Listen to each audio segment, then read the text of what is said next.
உருட்டுக்கு இங்கே 1550 சொல்கிறாங்க மூடை. ஆனால் சரக்கு பெருசு பெருசாக இருக்குது. ஒரு லோடு சுத்தமாக வரும் 1550 மூடை சொல்கிறாங்க. அப்புறம் சாகுக்கூலி அள்ளுக்கூலியெல்லாம் இருக்குது. என்ன ரேட்டு கொடுக்குறது எனக்கு ஒன்றும் புரியலை. ஆனால் வெளியூர் பாட்டி வந்து சர்வசாதாரணமாக பேசுகிறாங்க. நீங்கள் அதனால தான் அப்படி சொல்கிறாங்க. பாருங்கள், சரக்கு நல்லா இருக்குண்ணா, சரக்கு அருமையான சரக்கு,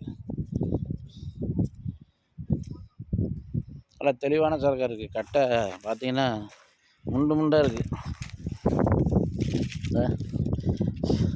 சாணம் சூப்பர் சாணம், நல்லா இருக்குது,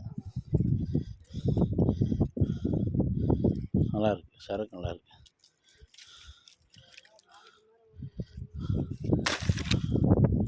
நல்லா இருக்குது, சரக்கு தெளிவாக இருக்குது.